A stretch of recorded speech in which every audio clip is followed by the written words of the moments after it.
बिस्मिल्लाहिर्रहमानिर्रहीम अस्सलाम वालेकुम स्टूडेंट्स। आज हम बायोलॉजी के chapter number 1 introduction to biology के लेक्चर नंबर 8 को डिस्कस करने जा रहे हैं। सबसे पहले हम लर्निंग ऑब्जेक्टिव्स को देख लेते हैं। Today we will learn about organ level, why organ level is more complex in animals than plants and organ system level. Students, हम प्रीवियस लेक्चर में पढ़ चुके हैं that atoms combine to form molecules, molecules combine to form organelles, organelles combine to form cells, and cells combine to form tissues. Now we will see how tissues combine to form organ and how organs combine to form organ system. सबसे पहले हम देखेंगे what is organ level. Students, word organ एक Latin word organum से drive किया गया है जिसका मतलब है काम करने का आला, एन इंस्ट्रूमेंट और tool perform a specific function. यानी हम सिंपल अल्फाज में कह सकते हैं ऑर्गन एक ऐसा इंस्ट्रूमेंट है, एक ऐसा आला है जो एक ख़ास फंक्शन परफॉर्म करता है। अब हम ऑर्गन की प्रॉपर डेफिनेशन देख लेते हैं। Different tissues having related function, different tissues जिनका मकसद सेम हो। यहाँ पर आपने रिलेटेड फंक्शन को समझना है, रिलेटेड की जगह सिमिलर नहीं लिखना आपने, क्योंकि डिफरेंट टिश्यूज कभी भी सिमिलर फंक्शन परफॉर्म नहीं करते। रिलेटेड फंक्शन जिनका मकसद ओवरऑल एक हो। जिस तरह आप एफएससी में 6 सब्जेक्ट पढ़ रहे हैं, अब ये 6 सब्जेक्ट्स 6 डिफरेंट टीचर्स पढ़ा रहे हैं। कोई बायो पढ़ा रहा है, कोई केमिस्ट्री पढ़ा रहा है, कोई फिजिक्स पढ़ा रहा है, कोई इस्लामियत पढ़ा रहा है। अब 6 टीचर्स 6 मुख्तलिफ सब्जेक्ट पढ़ा रहे हैं, लेकिन इनका मकसद सिर्फ एक है, आपको अच्छे नंबरों से एफएससी पास करवाना। इसी तरह डिफरेंट टिश्यूज डिफरेंट काम कर रहे होंगे, लेकिन इनका मकसद ओवरऑल एक ही होगा।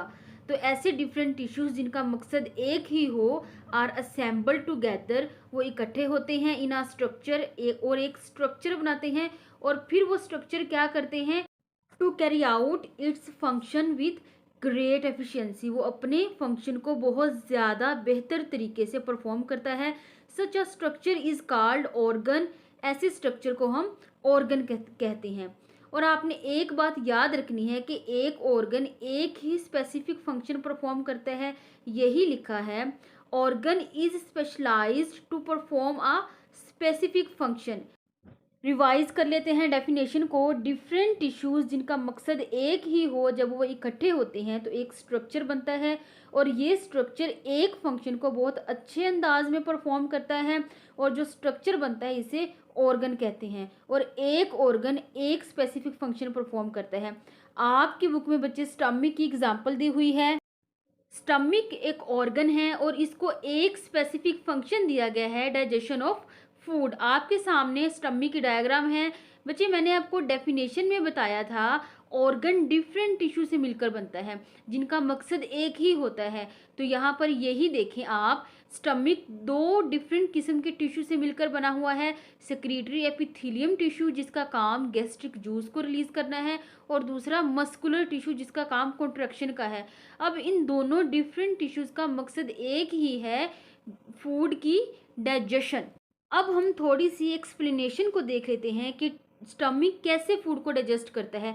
स्टूडेंट्स, जो फूड आप इनटेक करते हैं वो नॉर्मली कार्बोहाइड्रेट्स, प्रोटीन्स और लिपिड्स पर कंप्राइज होती है। कार्बोहाइड्रेट्स तो 80% आपके माउथ में ही डाइजेस्ट हो जाते हैं। लिपिड्स की डाइजेशन स्मॉल इंटेस्टाइन में होती है, और प्रोटीन की डाइजेशन आपके स्टमक में होती है। अब आपने ये बात एमसीक्यूज पॉइंट ऑफ व्यू से याद रखनी है कि स्टमक में किस चीज़ की डाइजेशन होती है। स्टमक में प्रोटीन की डाइजेशन होती है। अब आप जो है स्टूडेंट्स स्टमक की डायग्राम को देखें। इसमें आपने 2 चीज़ें देखनी है, types of tissues and functions of tissues. Students, stomach जो है वो 2 किस्म के टिश्यू से मिलकर बनता है। सिक्रीटरी एपिथेलियम टिश्यूज जिनको हम गैस्ट्रिक ग्लैंड या ग्लैंड्यूलर टिश्यूज भी कहते हैं, और दूसरा muscular tissues. Secretory epithelium tissue का फंक्शन क्या है, इनका काम सिक्रीशन है। ये क्या सिक्रीट करते हैं, ये गैस्ट्रिक जूस जो है सिक्रीट करते हैं, जो कि डाइजेशन में हेल्प करता है। अब हम देखते हैं मस्कुलर टिश्यू का क्या फंक्शन है। इसका काम कॉन्ट्रैक्शन का है। मस्कुलर टिश्यू स्टमक की वॉल में प्रेजेंट होते हैं, और ये स्टमक की वॉल को कॉन्ट्रैक्ट करवाएंगे। जब स्टमक की वॉल कॉन्ट्रैक्ट होगी तो इसका सबसे बड़ा फायदा क्या होगा, mixing of food with enzymes, food की इंजाइम्स के साथ मिक्सिंग होगी और आपने ये बात जहन में रखनी है, जितनी ज़्यादा फूड की इंजाइम्स के साथ मिक्सिंग होगी डाइजेशन उतनी ही ज़्यादा बेहतरीन अंदाज में होगी। स्टूडेंट्स, मस्कुलर टिश्यूज़ जब कॉन्ट्रैक्ट करते हैं तो इसके दो बड़े फ़ायदे होते हैं। एक तो ये कि फूड को इंजाइम के साथ मिक्स करवाते हैं और दूसरा moving the food towards the posterior and. अब पोस्टीरियर एंड क्या होता है? स्टमक का निचला हिस्सा। स्टमक का ऊपर वाला हिस्सा एंटीरियर एंड कहलाता है और स्टमक का नीचे वाला हिस्सा पोस्टीरियर एंड कहलाता है। यानी फूड एंटीरियर एंड के थ्रू स्टमक में एंटर होती है, फिर मस्कुलर टिश्यूज़ की कॉन्ट्रैक्शन की वजह से फूड इंजाइम के साथ मिक्स होती है। अब इस मिक्सिंग के रिजल्ट में प्रोटीन स्टमक में डाइजेस्ट हो जाती है और जो रिमेनिंग फूड होती है वो कॉन्ट्रैक्शन के रिजल्ट में पोस्टीरियर एंड की तरफ मूव हो जाती है। स्टूडेंट्स, जब टिश्यूज़ मिलते हैं तो फॉर्मेशन ऑफ ऑर्गन होती है। अब हम देखते हैं फॉर्मेशन ऑफ ऑर्गन का क्या एडवांटेज है या क्या सिग्निफिकेंस है। सिग्निफिकेंस ऑफ ऑर्गन, स्टूडेंट्स हमने ये बात पिछले लेक्चर में भी पढ़ी थी that organelle of cell speaks division of labour, यानी सेल ने काम की तकसीम कर रखी है। इस तरह हमारी बॉडी ने भी काम को तकसीम कर रखा है कि देखने का काम आँख का है, सुनने का काम कान का है, सोचने का काम दिमाग का है, चखने का काम ज़ुबान का है। तो हमारी बॉडी के अंदर भी काम तकसीम है। जब काम तकसीम कर दिया जाता है तो दोनों लिहाज से एफिशिएंसी बढ़ जाती है, यानी काम अच्छा भी होता है और काम ज़्यादा भी होता है, यानी क्वांटिटी भी बढ़ जाती है और क्वालिटी भी बढ़ जाती है। वैसे भी स्टूडेंट्स, आपने ये बात याद रखनी है, कोई स्कूल है, कोई दफ्तर है, कोई हॉस्पिटल है, अगर हर बंदा अपना काम इखलास और ईमानदारी के साथ करना शुरू कर दे तो उस दफ्तर, स्कूल या हॉस्पिटल को तरक्की करने से कोई नहीं रोक सकता। वो बहुत ज़्यादा काम करेगा और बहुत अच्छा काम करेगा। तो यही लिखा है फॉर्मेशन ऑफ ऑर्गन के बॉडी ने ऑर्गन बनाए और फिर क्या किया है सिलेक्टिव, और उसको सिलेक्ट करने के बाद वैल्यू एक ख़ास काम दे दिया, यानी बॉडी ने काम की तकसीम कर दी और इस तकसीम का क्या फ़ायदा हुआ? For efficient accomplishment of their function, काम मौसर अंदाज में मुकम्मल होना शुरू हो गया। एकम्प्लिशमेंट का मतलब है मुकम्मल होना, qualitatively and quantitatively, quality wise भी और क्वांटिटी वाइज भी। रिवाइज कर लेते हैं, फॉर्मेशन ऑफ ऑर्गन यानी बॉडी ने ऑर्गन बनाए है सिलेक्टिव वैल्यू और उसको एक मखसूस काम दे दिया। जब सारे ऑर्गन्स ने मिलकर काम किया तो काम बेहतरीन अंदाज में मुकम्मल हुए, क्वालिटी वाइज भी और क्वांटिटी वाइज भी।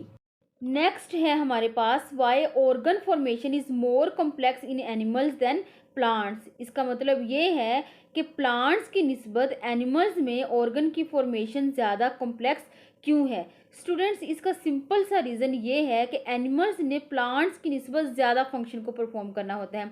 एनिमल्स ने चलना फिरना, भागना दौड़ना, सोना जागना, खुराक की तरफ जाना, दुश्मन से बचना, ये सारे काम करने होते हैं। तो सबसे पहले हम देख लेते हैं formation of organ in animals. It is far more complex and defined. अब डिफाइंड का क्या मतलब है? जैसे एनिमल्स के अंदर जितने भी ऑर्गन हैं उनकी एक ख़ास शेप बनती है और वो शेप प्री डिटर्मिन होती है। जैसे इंसानों की जो आँख है उसकी क्या शेप होनी चाहिए वो पहले से हमारे जीन्स के अंदर मौजूद होती है। जितने भी एनिमल्स हैं इनके आँख का बेसिक स्ट्रक्चर एक ही तरह का होता है। हाँ, साइज़ कलर में थोड़ा सा फ़र्क ज़रूर होता है लेकिन बेसिक ढांचा सारे एनिमल्स में सेम होता है। तो जितने भी एनिमल्स हैं इनमें ऑर्गन्स जो हैं वो डिफाइंड होते हैं। डिफाइंड का मतलब मज़ीद समझ लेते हैं। जैसे तमाम इंसानों की दो आंखें हैं, ये इन्फॉर्मेशन पहले से ही जीन्स में मौजूद होती है कि इंसानों की दो आंखें ही बनेंगी। तो हर स्ट्रक्चर जो एनिमल की बॉडी के अंदर बनता है वो वेल डिफाइंड होता है। जैसे जितने भी एनिमल्स हैं उनकी दो आंखें, दो कान, एक नाक और स्कल के अंदर ब्रेन होगा। तो हर चीज़ एनिमल्स में एक प्रॉपर अंदाज में बनी होती है, इसे हम कहते हैं वेल डिफाइंड एंड कॉम्प्लेक्स। अब कॉम्प्लेक्स का क्या मतलब है? एनिमल्स के जितने भी ऑर्गन हैं वो कॉम्प्लेक्स होते हैं। अब कॉम्प्लेक्स होना क्यों ज़रूरी है? क्योंकि एनिमल्स ने बहुत ज़्यादा फंक्शंस को परफॉर्म करना होता है। हमने पिछले लेक्चर में भी पढ़ा था कॉम्प्लेक्सिटी का टॉपिक, कि कॉम्प्लेक्सिटी जो है वो डायरेक्टली प्रोपोर्शनल होती है फंक्शनैलिटी के, कि जितना ज़्यादा स्ट्रक्चर कॉम्प्लेक्स होगा उसके काम करने की सलाहियत उतनी ही ज़्यादा बढ़ जाएगी, क्योंकि एनिमल्स ने ज़्यादा काम करने होते हैं प्लांट्स की निस्बत, इसलिए एनिमल्स को ज़्यादा कॉम्प्लेक्सिटी दी गई है। तो यही लिखा है, the complexity in animals is associated with far great range of functions and activities than in plants. कि एनिमल्स को ज़्यादा कॉम्प्लेक्सिटी दी गई है क्योंकि एनिमल्स ने प्लांट्स की निस्बत ज़्यादा फंक्शंस और एक्टिविटीज़ को परफॉर्म करना होता है। जैसे प्लांट्स में अगर पानी की कमी है और आप इसके करीब पानी की बाल्टी रख दें तो प्लांट कभी भी पानी नहीं पिएगा। तो प्लांट्स में फंक्शंस कम हैं और एनिमल्स में फंक्शंस ज़्यादा हैं, इसलिए एनिमल्स को फंक्शंस आप कह सकते हैं एनिमल्स को कॉम्प्लेक्सिटी ज़्यादा दी गई है। नेक्स्ट है organ formation in plants. Organ level is less defined in plants. Plants में ऑर्गन लेवल जो है वो लेस डिफाइंड है। एनिमल्स में हमने पढ़ा था कि इनका ऑर्गन लेवल वेल डिफाइंड है। जैसे अगर हम ह्यूमंस की एग्जांपल लें, इनके 2 कान होते हैं, अगर 2 की जगह 3 कान लगे हों तो वो बहुत अजीब लगेगा। इन केस ऑफ प्लांट अगर हम लीव्स की बात करें तो अगर एक प्लांट के ऊपर 100 पत्ते लगे हों और दूसरे प्लांट्स के ऊपर 200 पत्ते लगे हों तो वो अजीब नहीं लगेंगे, दोनों ही हमें नॉर्मल प्लांट्स लगेंगे। इन केस ऑफ एनिमल्स अगर कोई ऑर्गन फिक्स क्वांटिटी से ज़्यादा हो तो वो अजीब लगेगा, लेकिन प्लांट के केस में जैसे रूट्स, किसी प्लांट्स पर रूट्स कम हो, किसी प्लांट्स पर रूट्स ज़्यादा हो तो वो अजीब नहीं लगेंगी। तो यही लिखा है, organ level is less defined in plants. लेकिन प्लांट्स के अंदर कुछ स्ट्रक्चर हमें वाज़ह नज़र आते हैं, जैसे but it can be distinguish among roots, stems, leave and reproductive structure. हम रूट्स को भी देख सकते हैं, लीव्स को भी देख सकते हैं, स्टेम को भी देख सकते हैं, रिप्रोडक्टिव स्ट्रक्चर जैसे फ्लावर इसको भी देख सकते हैं। और फिर बस इन स्ट्रक्चर को देख ही नहीं सकते बल्कि क्लियर कट फंक्शन, जिन्हें हम डिस्टिंग्विश फीचर्स भी कहते हैं, are assign to each structure. यानी इन स्ट्रक्चर को हमने क्लियर कट फंक्शंस भी असाइन किए हुए हैं। जैसे ब्रैकेट में लिखा हुआ है डिस्टिंग्विश फीचर्स, नुमाया खसूसियात। जैसे अगर कोई पूछे प्लांट्स में एब्जॉर्प्शन कौन करता है तो फ़ौरन जहन में आता है रूट्स, क्योंकि ये रूट्स की नुमाया खसूसियत है। एग्जाम्पल देख लेते हैं। रूट्स रूट्स को प्लांट ने 3 फंक्शन दिए हुए हैं। एंकरिंग ऑफ प्लांट, यानी रूट्स जो है वो प्लांट को एंकर करेंगी, उसको गाड़ के रखेंगी। Second, storage of food, food को स्टोर करेंगी, यानी बहुत ज़्यादा प्लांट्स ऐसे हैं जिनके रूट्स के अंदर फूड स्टोर होता है, जैसे गाजर। Procuring of water and mineral, ज़मीन से वाटर और मिनरल को हासिल करना। Stem, support the plant, stem जो है प्लांट को सपोर्ट करेगी, सहारा देगी। लीव्स, फूड मैन्युफैक्चर करेगा। फ्लावर रिप्रोडक्टिव स्ट्रक्चर है, ये रिप्रोडक्शन में हेल्प आउट करेगा। ये ऑर्गन इतने ज़्यादा डिफाइंड नहीं होते, लेकिन हर ऑर्गन का एक खास फंक्शन होता है। नेक्स्ट है हमारे पास ऑर्गन सिस्टम। ऑर्गन सिस्टम बिल्कुल इसी तरह है जिस तरह हमने ऑर्गन को डिफाइन किया था। Different tissues having related function are assembled, यानी डिफरेंट टिश्यूज जिनका काम एक हो वो असेंबल्ड होते हैं, एक स्ट्रक्चर बना देते हैं और उस स्ट्रक्चर को हम ऑर्गन कहते हैं। तो ऑर्गन सिस्टम की डेफिनेशन में यही लिखा है, different organs having related function are assembled into a system. इसका मतलब ये है डिफरेंट ऑर्गन जिनका रिलेटेड फंक्शन होता है वो असेंबल होके एक सिस्टम बना देते हैं, where total functions involve to one process are carry out. और इस सिस्टम में तमाम फंक्शन जो हो रहे होते हैं वो एक प्रोसेस को मुकम्मल करते हैं। यहाँ पर थोड़ा सा डिफरेंस आ जाता है ऑर्गन सिस्टम और ऑर्गन की डेफिनेशन में। जैसे हमने ऑर्गन की डेफिनेशन में पढ़ा था, स्टमक सिर्फ खुराक के एक हिस्से को डाइजेस्ट करता है, लेकिन जब हम डाइजेस्टिव सिस्टम की बात करते हैं तो ये कंप्लीट फूड को डाइजेस्ट करता है। एग्जाम्पल देख लेते हैं, nervous system, respiratory system and digestive system. Organ system की एग्जाम्पल में ये जो डाइजेस्टिव सिस्टम है इसको थोड़ा सा एक्सप्लेन कर देती हूँ। जैसे डेफिनेशन में भी आपने पढ़ा था कि मुख्तलिफ ऑर्गन जिनका रिलेटेड फंक्शन होता है वो एक सिस्टम बनाते हैं और एक प्रोसेस को कैरी आउट करते हैं। तो डाइजेस्टिव सिस्टम में देखें, आपके पास ये सामने डायग्राम आ गई है। डायग्राम में आपको डिफरेंट ऑर्गन्स नजर आ रहे होंगे, mouth, oesophagus, stomach, small intestine, large intestine. ये डिफरेंट ऑर्गन एक प्रोसेस को कैरी आउट करते हैं और वो प्रोसेस कौन सा है, डाइजेशन ऑफ फूड। माउथ में फूड की चर्निंग होती है और कार्बोहाइड्रेट्स 80% डाइजेस्ट हो जाती है। फिर जो फूड इसोफेगस के ज़रिए स्टमक में आती है, स्टमक में फूड का प्रोटीन पार्ट डाइजेस्ट हो जाता है। रिमेनिंग फूड स्टमक से स्मॉल इंटेस्टाइन में आती है और स्मॉल इंटेस्टाइन में कंप्लीट डाइजेशन हो जाती है, और जो बचा कुचा मटेरियल है वो लार्ज इंटेस्टाइन में जाएगा और वहाँ से फिर बॉडी से एक्सक्रीट आउट हो जाएगा। तो यहाँ पर डिफरेंट ऑर्गन जिनका एक मकसद होता है वो एक सिस्टम बनाते हैं और एक प्रोसेस को कैरी आउट करते हैं। आई होप स्टूडेंट्स अब आपको अच्छे से समझ आ गई होगी ऑर्गन लेवल की और ऑर्गन सिस्टम लेवल की। So students, this is all about today's lecture. If you have any question, do write your question in comment section. Allah Hafiz.